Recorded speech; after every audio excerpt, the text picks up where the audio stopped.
मुख्यमंत्री डॉक्टर मोहन यादव ने अपने 2 महीने के कार्यकाल पूरा होने पर और आगामी लोकसभा चुनाव के समीकरण को लेकर कहा कि लोकसभा चुनाव में मध्य प्रदेश में भारतीय जनता पार्टी 29 में से 29 लोकसभा सीट जीतेगी। वहीं उन्होंने कांग्रेस पर निशाना साधते हुए कहा कि कांग्रेस ने भगवान राम का अपमान कर भगवान राम के प्राण प्रतिष्ठा में जाने से इनकार किया है। इस समय हमारे साथ मध्य प्रदेश के माननीय मुख्यमंत्री आदरणीय मोहन यादव जी मौजूद हैं। सर, 2 महीने का कार्यकाल आपका पूरा हो चुका है। क्या कुछ जनता के नाम आप संदेश देना चाहते हैं और कैसा रहा ये कार्यकाल? देखिए, ये हमारी तो पूर्ववर्ती सरकार भी बहुत यशस्वी रही। हमारे पूर्व मुख्यमंत्री माननीय शिवराज सिंह चौहान ने काफ़ी हद तक मेहनत की और प्रदेश को एक अच्छी स्थिति में पहुंचाया। अब हमारा यशस्वी प्रधानमंत्री के नेतृत्व में नई सरकार के नए जनादेश के बाद प्रदेश को डबल इंजन की सरकार के साथ और आगे बढ़ाने के लिए निश्चित रूप से संकल्पित हैं। अभी काफ़ी क्षेत्रों में और काम करने की गुंजाइश है, खास करके हमारे अपने युवाओं के लिए, किसानों के लिए। यद्यपि पहले भी काम काफ़ी हुआ है, लेकिन अभी इंडस्ट्रियल सेक्टर में हम काम कर रहे हैं। इंडस्ट्री सेक्टर में भी रोजगारपरक इंडस्ट्रियाँ, जिसके माध्यम से मशीनों से केवल अर्निंग नहीं हो, लोगों को रोज़गार भी मिले। तो रोज़गार भी जो चले उससे कृषि आधारित हो, इसलिए उस तरह से हम काम कर रहे हैं।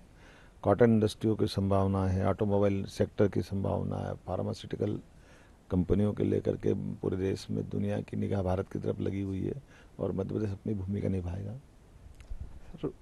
आगामी कुछ महीनों में ही लोकसभा चुनाव है, कितने आश्वस्त हैं इस बार आप? 100% पूरे देश का मूड भाजपा के साथ है, यशस्वी प्रधानमंत्री के साथ है। और जिस प्रकार से माननीय मोदी जी ने दोनों टेन्योर में काम किया है, पहली बार में भारत उनका अपना सशक्त भारत बनने की दिशा में बढ़ा था, दूसरे में आत्मनिर्भर भारत बना है और अब दुनिया में भारत विकासशील देश के नाते से जाना जाए, इस दिशा के संकल्प के लिए हम सब मिलकर के माननीय मोदी जी के साथ, और मध्य प्रदेश की तो 29 की 29 लोकसभा सीट एक तरह से हम अपनी तरफ से माननीय मोदी जी को भेंट करना चाहेंगे, क्योंकि जनता ने बता दिया है कि प्रचंड बहुमत से सरकार अगर बनी तो मोदी जी के आने से, मोदी जी के आग्रह से, मोदी जी के काम की प्रशंसा से हमारी सरकार बनी थी। तो निश्चित रूप से सरकार उसी दिशा में मोदी जी की सरकार को भी सशक्त बनाने के लिए लगी हुई है और निश्चित रूप से मोदी जी बहुत प्रचंड बहुमत से जीतेंगे। सर, इस बार कितने आप आश्वस्त हैं कि 29 लोकसभा जो है उसमें आपकी कितनी, भारतीय जनता पार्टी की कितनी सीट आ रही है? मैंने विस्तार से बात पहले ही जवाब में दे दी है।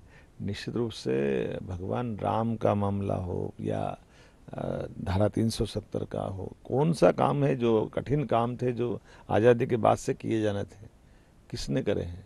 अगर करें हैं तो केवल 56 इंच के सीने वाले यशस्वी प्रधानमंत्री ने किए। और जनता जानती, जनता भूलती नहीं। और जिनने इसमें रोड़े अटकाए, दुर्भाग्य देखो, कांग्रेस तो भगवान राम के गर्भगृह के प्रवेश का भी विरोध करती है, निमंत्रण ठुकराती है। उनको जनता की जनभावना से कोई लेना देना नहीं है। ये बहुत दुर्भाग्य की बात है और जनता इसका हिसाब चुकता करेगी आने वाले चुनाव में। आखिरी प्रश्न, मध्य प्रदेश की जनता के लिए क्या कुछ आपका रहेगा संबोधन? फिर मैं कह रहा हूँ कि मध्य प्रदेश की जनता, माननीय मोदी जी ने बहुत अच्छा मंत्र दिया, सबका साथ, सबका विकास, सबका विश्वास, सबका प्रयास। हम इसी 4 बात को लेकर चलेंगे और माननीय मोदी जी ने भी 4 जातियाँ बताई है, उसमें किसान, युवा, गरीब, महिला, ये चारों क्षेत्रों में विकास करना, ये हम सबका मध्य प्रदेश सरकार का संकल्प है। और निश्चित रूप से केंद्र सरकार के साथ, माननीय मोदी जी के साथ हम इन चारों सेक्टर में बहुत अच्छे से काम करेंगे। केवल अब हमको मालूम है लोकसभा चुनाव के बाद हम पूरी गति से चलेंगे। अभी तो चुनाव की तरफ हम बढ़ रहे हैं और आज तो बसंत पंचमी है। इस बार की फूटने वाली कोपल वनस्पति से बता रही है कि कल का दिन और अच्छा आने वाला है। तो ये थे हमारे साथ मध्य प्रदेश के मुख्यमंत्री, जिन्होंने कहा कि 29 लोकसभा में से 29 लोकसभा ये जीतेंगे। कैमरामैन प्रद्युमन दुबे के साथ श्रेयस द्विवेदी, दूरदर्शन न्यूज़, भोपाल।